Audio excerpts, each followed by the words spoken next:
Olá! Estamos aqui mais uma vez com o nosso podcast do Vivendo e ficamos um tempinho sem gravar, né? Isso em decorrência da execução do evento, isso deu um pouquinho de trabalho para a gente acabou deixando o podcast um pouquinho de lado, mas voltamos com tudo e voltamos com um assunto super, ultra, mega importante, que é os aspectos psicológicos das pacientes com endometriose.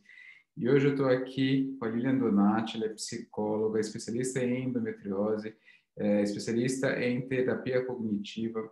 E é um prazer ter você aqui comigo. Muito, muito obrigado por ter aceitado o convite, Lilian.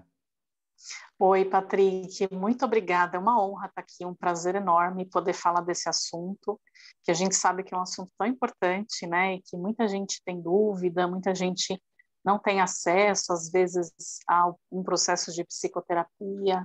Então, é muito bom estar aqui. Eu gosto de poder compartilhar um pouco desse conhecimento e um pouco desse universo, né? A gente precisa cuidar das nossas emoções, do nosso mundo psíquico.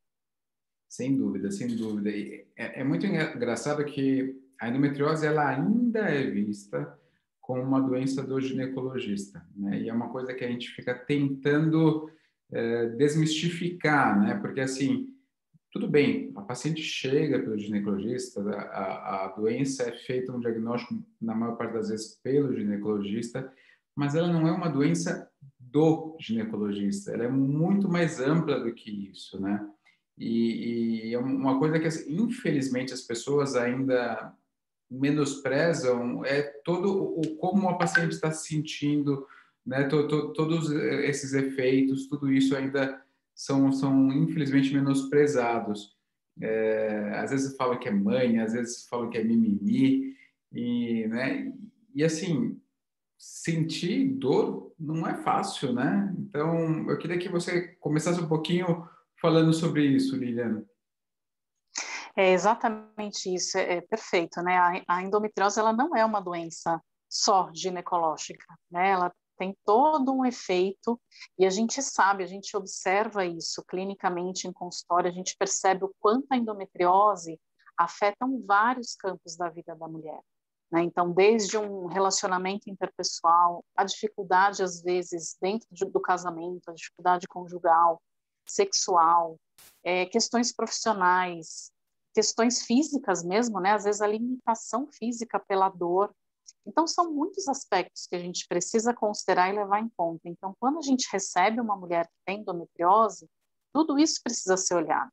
E eu fico também, assim, muito feliz em ver, né, que as consultas médicas ginecológicas também abordam tudo isso. Isso é muito importante. A gente precisa receber essa pessoa como um todo, né? Esse processo, ele é integrado. E aí, geralmente, é assim mesmo, chega primeiro no ginecologista, mas é esse trabalho multidisciplinar que muitos de vocês, que a gente tem observado isso acontecer de uma maneira muito positiva, né, encaminhando essas pacientes para outros especialistas, porque precisa ser olhado, né, a gente tem que olhar a parte da alimentação, que a gente sabe o quanto isso é importante, né, para amenizar a inflamação, para a gente conseguir ter aumentar a disposição, diminuir a questão da dor, né? Isso no exercício físico também e no mundo emocional. Uma vez que a gente consegue, por exemplo, você falou da dor, né? Que é algo que, sem dúvida alguma, se faz muito presente sempre, né? Ou quase sempre. Não é sempre nesse diagnóstico, mas muitas mulheres têm uma dor e é uma dor intensa. Então, isso se faz presente na maioria dos casos. E lidar com a dor emocionalmente também não é fácil, né? Porque a dor vai permear tudo isso. Agora, na medida em que a gente pudesse fortalecer emocionalmente, aí eu vou falar um pouquinho aqui do meu lado, né? Do lado da psicologia, da psicoterapia. Quando a gente pudesse fortalecer emocionalmente e ter outras estratégias para lidar tanto com o emocional quanto com o enfrentamento da dor, isso vai sendo diferente, a gente vai encontrando caminhos, né? A gente vai conseguindo equilibrar um pouco mais, tanto o mundo das emoções quanto o mundo físico, corporal, psíquico. A gente não pode perder de vista isso, né? Corpo e mente é uma coisa só. A gente não pode falar de algo separado, né? Então, se você está sentindo a dor no seu corpo, você também sente uma correlação no seu mundo emocional, porque aquilo tem um significado para você. sentir aquela dor, sentir, você saber que você tem endometriose, dependendo aí do momento em que você estiver no seu tratamento, seja ele clínico, seja ele cirúrgico, tem uma série de significados emocionais envolvidos. Então, em psicoterapia, é muito esse acolhimento que é feito, né, tanto da dor quanto desse significado amplo, da endometriose, né, em você, no seu corpo. A gente fala desse lugar dos órgãos femininos, né? Então, esse simbolismo do feminino, tudo isso é abordado dentro do processo de psicoterapia, olhando para esses vários contextos onde o emocional está abalado, para que a gente possa fazer esse equilíbrio. Então, isso é muito importante. Isso, sem dúvida alguma, a dor vai ser contemplada, né? Com Então, certeza. esse caminho é, sem dúvida, rico de autoconhecimento e também desse equilíbrio, né, corpo e mente. É muito comum, eu recebo directs quase todo dia no Instagram com algum exame, com alguma dúvida, e a minha resposta é quase sempre a mesma, né? Primeiro, eu não posso, né, pelo conselho, fazer uma consulta assim, mas a segunda é que eu não estou avaliando um exame, né? Eu estou avaliando uma pessoa, então eu tenho que ver todos os aspectos da pessoa, né? E você falou muito bem que corpo e mente é uma coisa só. Quantas pessoas, quando estão mais estressadas em determinados momentos, podem ter manifestações na pele, podem ter manifestações intestinais, podem ficar sem conseguir dormir, e o contrário também é verdadeiro, né? Então, a dor, né, a ansiedade, a dificuldade para engravidar, tudo isso pode levar a parte emocional também ser afetada, né? Infelizmente a gente ainda vê muita gente comentando, falando, isso é mimimi, isso é frescura. Lilian, o que você recomendaria assim para quem estiver nos ouvindo, seja paciente ou seja algum colega ginecologista, como a gente conseguir valorizar e diferenciar de um mimimi, de alguma, entre aspas, frescura? Olha, Patrick, isso a gente realmente escuta muito e é muito difícil, né? Quando a gente recebe, eu falo da minha experiência em consultório, uma paciente que passa por isso, quanto isso é negativo, né? Quanto isso impacta de um modo muito... Já é ruim, né? Todo o processo em si da endometriose, de você passar pelo diagnóstico, até você conseguir se engajar num tratamento que seja bom para você, benéfico, até você voltar a ter o seu equilíbrio, né, retomar a sua qualidade de vida.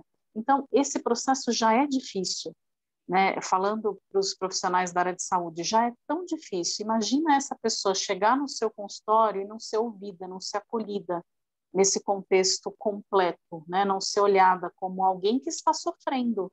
Esse olhar de empatia, né? Eu acho que é isso que é importante frisar para nós, profissionais de saúde, que receber uma mulher com endometriose é poder exercer mais a empatia, porque ali existe um sofrimento, sabe? Como é esse sofrimento e como essa pessoa está enfrentando isso é muito peculiar, isso é muito individual, né? Mas é exatamente aí que a gente vai poder ajudar essa paciente, ouvindo, entendendo, acolhendo, e esse ouvido, né, esse ouvir tem que ser realmente partindo do lugar da empatia. Não é como a gente está imaginando, ou a gente, às vezes, sem perceber, automaticamente compara com algum outro caso que a gente recebeu. A gente precisa sempre ter esse olhar individualizado, entender o que é o sofrimento para aquela pessoa, né? Falando para as mulheres com endometriose, né, para as pacientes, vocês não aceitarem, né, mesmo seja de onde vier, seja dentro da própria família, da relação de trabalho, interpessoal, na área da saúde, não aceitar isso. Se alguém está pré-julgando, né, o seu sofrimento como mimimi, eu acho que, puxa, hoje em dia a gente já está num processo tão diferenciado aí, né, da gente entender a nossa individualidade. É você buscar uma segunda opinião, é você conversar com as pessoas da sua família. A gente fala muito dos parceiros, né, dos maridos, namorados, companheiros, de você levar o seu companheiro, o seu marido na sua consulta para ele também entender o que é endometriose. Então, esse diálogo e não aceitar, né, porque o seu sofrimento é o seu sofrimento. Não aceitar diminuir isso, né, no olhar do outro. Acho que não tem como. Sem dúvida. Eu queria pegar, então, alguns pontinhos mais específicos. A gente fala bastante do ciclo de vida da endometriose, né? A dor levando ao sofrimento, leva à angústia, leva à ansiedade, muitas vezes leva à depressão. Em compensação, a gente tem também a dificuldade para engravidar, podendo levar a tudo isso, os relacionamentos interpessoais levando a tudo isso. Como impedir essa evolução crônica, né? Sim, você falou da empatia. Que momento seria o ideal a gente encaminhar para o psicólogo? Eu acho que a gente precisa ter esse olhar de entender como que está o sofrimento, né? Eu gosto muito de ter como parâmetro o tipo de enfrentamento que a paciente está tendo diante da endometriose, porque a gente tem alguns enfrentamentos que ajudam ela a seguir de um modo assertivo. Então, no diálogo dela, né, no que ela está trazendo, dá para a gente perceber se ela está sendo assertiva nas ações, ou seja, se ela consegue se manter em tratamento, ela tem caminhos que ela sabe que ela precisa percorrer e ela não está fugindo desses caminhos, né? Então, é uma paciente que a gente vê que, tudo bem, o processo pode estar difícil, mas ela está seguindo.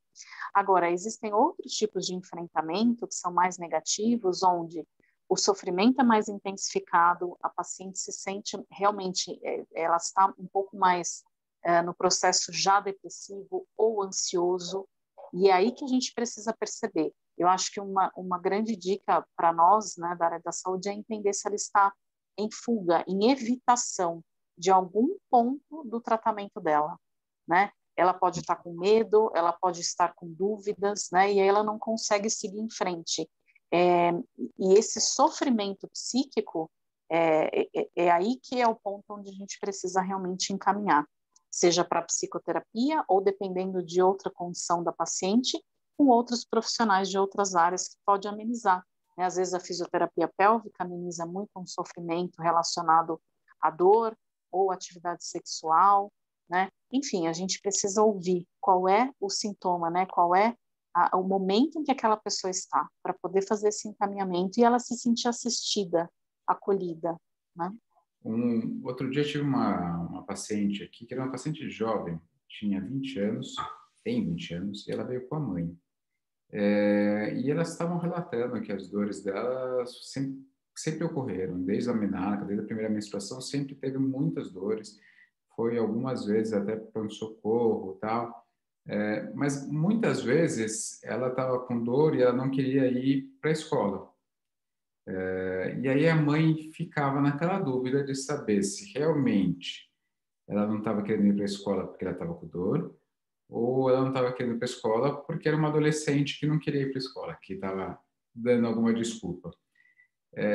O que eu tentei mostrar para ela era o seguinte, para ela tentar lembrar se, naqueles mesmos momentos que ela evitava ir para a escola por dor, se ela evitava fazer atividades que ela gostava com as amigas. Ir no cinema, ir no parque, ir na academia, enfim, coisas que ela gosta, que ela gostasse. E ela não conseguiu se lembrar realmente do como que era na época, podia fazer alguns anos, tal. O que você recomenda para a gente, justamente, numa adolescente, conseguir diferenciar? Porque uma mulher adulta, ela não vai faltar o trabalho por manhã, né? Ela vai faltar o trabalho porque ela não conseguiu ir trabalhar. Mas uma adolescente, a gente sempre tem uma tendência a pensar que o adolescente é um rebelde e que nem sempre é, mas existe esse preconceito.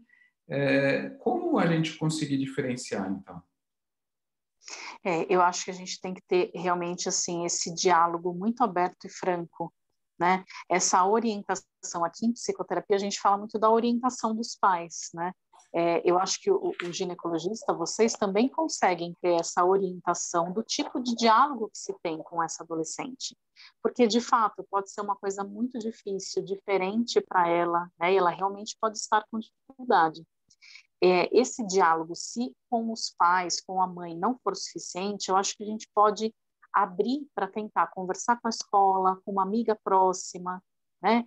Para você ter mais dados ali desse comportamento, para que você possa entender. E se tudo isso não funciona, né, a psicoterapia também vai ajudar, porque existe um misto, né, um mix aí de emoções que provavelmente ela deve estar passando e sentindo. Só a adolescência já não é fácil. Com Né? A certeza. adolescência com dor, a adolescência com endometriose, a adolescência com as questões sexuais vindo à tona, pode ser um bom momento para realmente essa adolescente poder ser ouvida num lugar neutro e seguro que é a psicoterapia. Então, se esse diálogo dentro da família expandindo para a escola, para amigos, para pessoas próximas que essa adolescente confia e consegue se abrir, não for suficiente, talvez seja o momento de um processo de psicoterapia para ajudar, né, para aliviar essa dor. E aí, se nesse caso for mimimi, talvez eu acho que a mãe também vai acabar conseguindo perceber, né, porque trazendo isso, de convidá-la a um processo de psicoterapia, também é uma maneira de mostrar para ela que existe uma preocupação e que vai ser avaliado, né, se aquele comportamento está sendo positivo ou negativo, que vai ajudá-la a transformar. Então, ela está entendendo, né, que existe um contexto de alguém que está olhando e de alguém que vai cuidar. E eu acho que aí vai dar para diferenciar bastante se é algo, um sofrimento mesmo ou uma evitação da escola, né, E nesse você caso. vê que existe o adolescente em si, ele aceita bem o ir a um psicólogo, porque existe uma coisa ainda de sociedade cultural, talvez ainda de um pouco de preconceito de procurar um psicólogo, você não acha? Essa aceitação é fácil, porque eu sinto isso mesmo em pacientes adultas, às vezes, quando a gente quer encaminhar, e a gente quer mostrar que é justamente para ela se entender melhor, ser um autoconhecimento, tudo, ajudar a passar pelo momento. E eu sou um fã da psicoterapia. Eu, honestamente, eu acho que todo mundo precisaria fazer, né? Ainda mais morando numa cidade como São Paulo, onde nem se fala. Mas como facilitar essa aceitação, né? Como conseguir, entre aspas, convencer esse adolescente a ir? Patrick, olha, eu vou te dizer assim que eu tenho me surpreendido bastante positivamente com isso, porque eu vejo que os adolescentes, pelo menos aqui no meu olhar e com as pessoas mais próximas que eu tenho de colegas de trabalho, a aceitação dos adolescentes tem sido muito melhor do que até de alguns adultos. Eu acho que esse preconceito ainda está mais nos adultos. Tem sido comum, assim, alguns pacientes adolescentes, seja com endometriose ou não, que chegam aqui no consultório, eu percebo até um alívio deles, falando, nossa, eu queria tanto fazer terapia, né? Isso, obviamente, que não é uma regra e não é genérico, mas eu tenho escutado com mais frequência isso, né?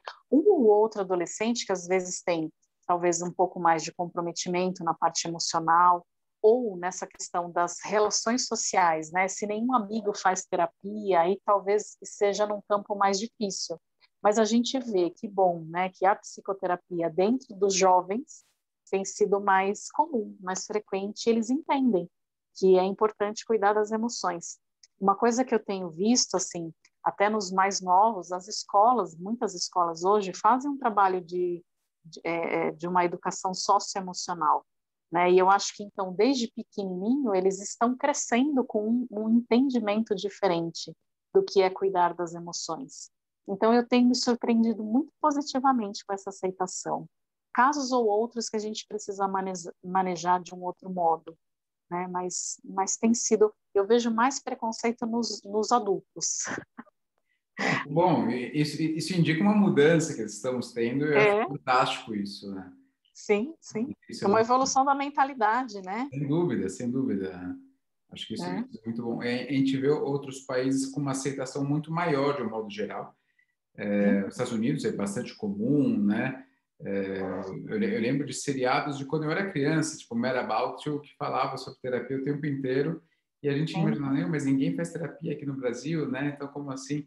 Eu acho que isso é muito interessante. Essa mudança de mentalidade é uma coisa muito, muito legal, muito. que parece que a gente está indo para o caminho certo. Lilian, eu queria que você tentasse trazer aqui de uma linguagem leiga, né, para os nossos ouvintes, um pouquinho sobre a sua tese. Né? O seu artigo eu já li, os termos técnicos é fácil a gente entender, mas então vamos tentar trazer de uma maneira leiga para que todo mundo que esteja aqui nos entenda e saiba também a sua linha de pesquisa. Sim, sim, muito bom. Eu faço um estudo assim, né? Quando eu comecei a olhar para esse contexto emocional da endometriose, eu queria descobrir assim como que a mulher com endometriose lida com isso, né? Como que ela enfrenta as questões emocionais. E aí, nessa observação com as pacientes que a gente fez a pesquisa e tudo mais, a gente foi percebendo que aquelas mulheres que não conseguiam lidar de um jeito positivo com as questões emocionais, né, onde as questões emocionais estavam com mais dificuldade, com menos transparência do que sentia, nomear aquele sentimento, entender o mundo, o próprio mundo interno emocional, elas tinham mais dificuldade de lidar com a questão da doença, com a questão da endometriose, né? E aí a gente percebia que essas pessoas estavam mais aptas para ter uma depressão, uma ansiedade, um quadro de estresse, e essas mulheres tinham uma percepção de dor mais aguçada, né? E o contrário era diferente, assim, quando a mulher ela sabia que a situação da endometriose era difícil, óbvio, tinha dor, tudo envolvido, mas ela estava pronta para entrar, ela conseguia ter uma assertividade na ação, ela entendia mais ou menos, não perfeitamente, porque acho que nenhum de nós, assim, isso é um processo evolutivo de vida, né? Mas entendia um pouco mais o próprio mundo interno, qualificava as emoções, percebia os pensamentos negativos que atrapalhavam e iam para a ação, né? Faziam as coisas acontecerem de um jeito mais direcionado. Essas mulheres tinham menos depressão, tinham menos estresse, tinham menos ansiedade e a percepção de dor também não era exacerbada. Era a dor, né? A dor como ela é, nada além de uma intensificação disso. Então, essa pesquisa, a gente observou esses pontos, né? Como que é esse emaranhado do mundo emocional de quem tem endometriose.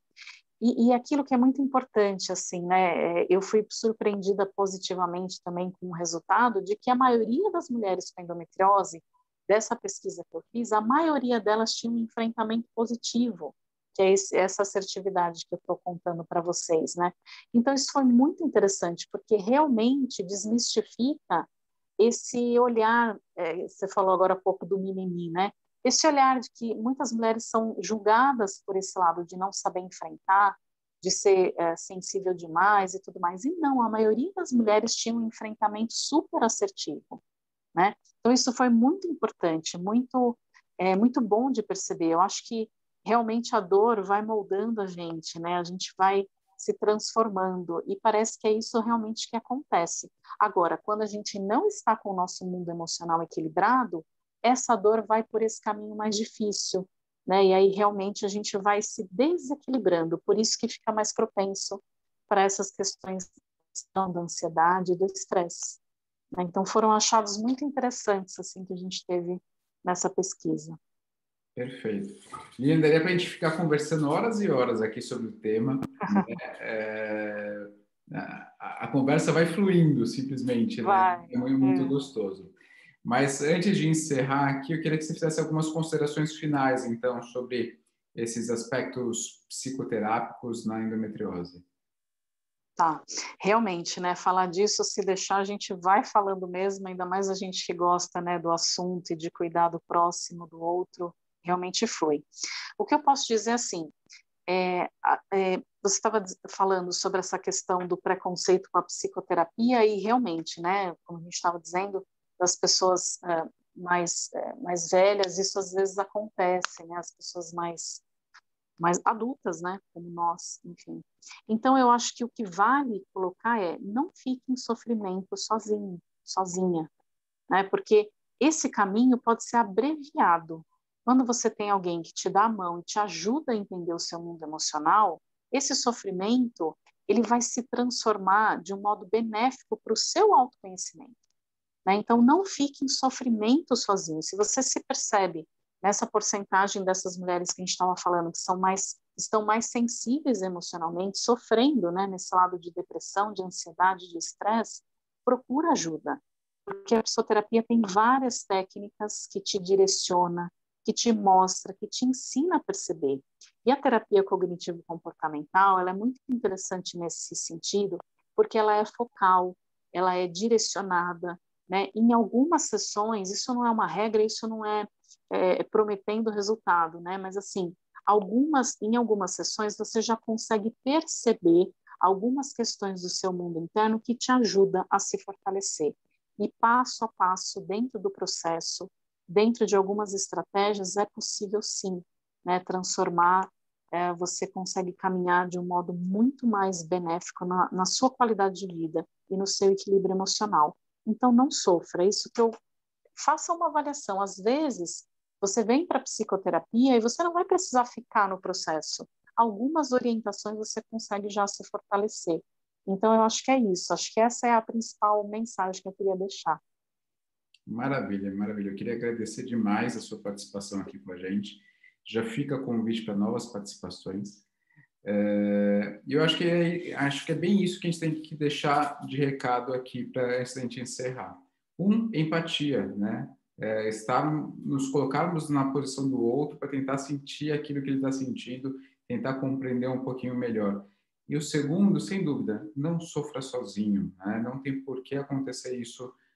Hoje em dia a gente tem diversas ferramentas, diversos profissionais que podem te ajudar a passar melhor por essa fase e superá-las, né? Lilian, muito obrigado. Não tenho como te agradecer.